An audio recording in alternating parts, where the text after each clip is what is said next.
of us go to Florida. We don't necessarily Oh yeah, let's go to Florida, baby. register with the embassy. And so when you look at the number, it's just an indication, but that's clearly not the entire picture. Everyone has an opinion about Canadian federal politics. Oh yeah. Hey gang, what's up? Just Aaron right here. We're gonna take a look at Melanie Joly, our Minister of Affairs, Foreign Affairs, Global Affairs, some kind of affairs. She talks about being in Florida. When was the last time you were down there? Takes it for granted. I don't even know if it's like code language or something, but something has happened since she came back from France. I don't know what kind of a party it was in France. I do know a good party though, and it looks like that to me. You can see other cabinet members. I think that Joly maybe is sharing her stash. Everybody seemed strung out this week. Pretty crazy. Let's take a look at Melanie Joly. She was in the camera frame this week more than most other weeks. She avoids that stuff a lot. I'm not sure if something gave her more confidence or what it is, but she seems even dumber than usual. Let's take a look. Watch this. Okay, good to see you. I'll start in English and then I'll go to French. Oh yeah, let's go to Florida. So first and foremost, of course, I would like to reiterate how much I personally and this government is against any form of anti-Semitism. And we know that there's been a rise of anti-Semitism across this country. It has worsened since October 7th. We've heard from the Jewish community from coast to coast to coast how much this was a problem. And we need to continue to fight every day, working with mayors across the country, working with premiers. And of course, we have, as a government, to do a better job. And we all have to do a better job, everyone in the House of Commons. And so we'll continue to denounce any form of anti-Semitism that is happening on our streets, in our schools, against hospitals, synagogues, etc. Why? Because we, as a government, believe also in the Charter, in the fact that freedoms need to be protected, not only freedom to speech, but also freedom from intimidation, violence, discrimination.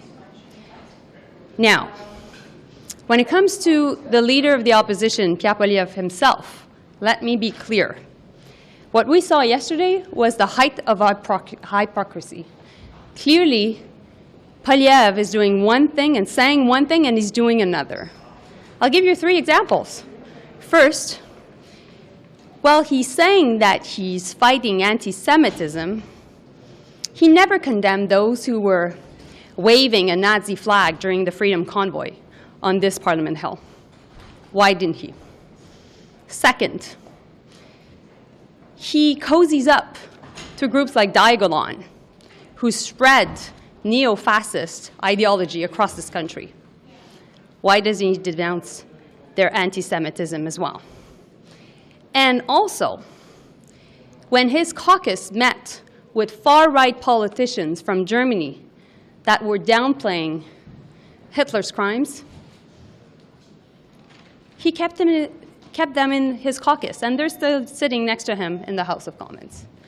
So clearly, what we're seeing is that PIERRE Poilievre is about double standards, and he's about himself. Let's go to Florida, baby.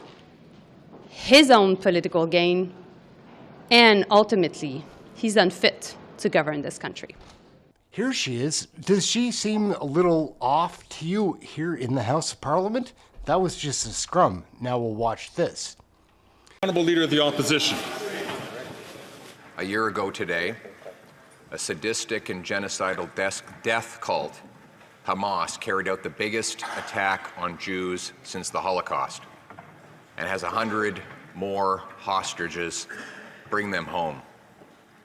Here at home, though, our Jewish friends and neighbors have been doubly victimized as anti-Semitic mobs take to the streets shouting, "From Palestine to Lebanon, Israel will soon be gone.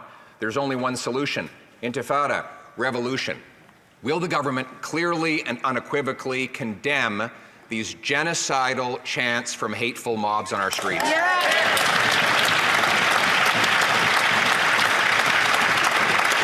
The Honourable Minister for Foreign Affairs. Mr. Speaker, Judy Weinstein, Vivian Silver, Ben Mizrachi, Netta Epstein, Shir Georgi, Alexandre Luc, Idal Vital Kaploun, Tiferet Lapido. May their memories be a blessing. It was my honor to have met with their families here at home and in Israel. And on the anniversaries of Hamas' horrific attacks, my promise to their loved ones is the following. Year after year, Canadians will honor their memories, and to Jewish people, we stand with you. We won't relent until the last hostage returns home.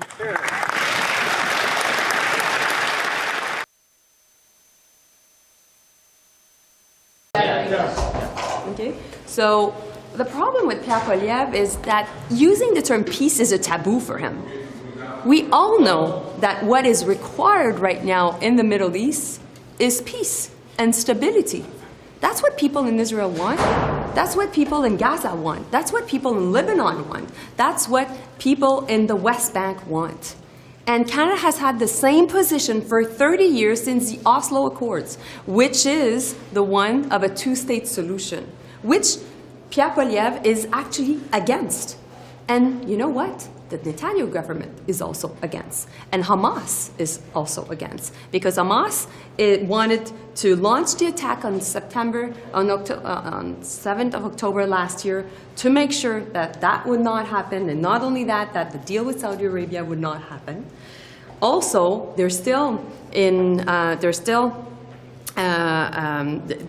have the hostages and they haven't released them. And they're still in control of Gaza. And so our position is clear. We need to bring back peace and stability to the Middle East. We need, like I said, a ceasefire in Gaza and the release of hostages, and Hamas must lay down its weapons. We need a ceasefire in Lebanon between Hezbollah and Israel, and we need to make sure that ultimately we bring back peace and stability in the Middle East. So what do you think, gang? Melanie Joly, is she strung out? Hard to tell. I think a lot of the Liberal cabinet must be feeling the pressure of Canadians' frustrations. My name's Aaron. This is Canadian Looney. We watch the daily broadcast of Question Period. Come and check that out. We've got a really fun community, great chat room of like-minded people that want change in this country, realize, pay attention, patriots. That's it. Aaron, Canadian Looney, come and check out the live show. Thank you for watching this video. We'll catch you next time.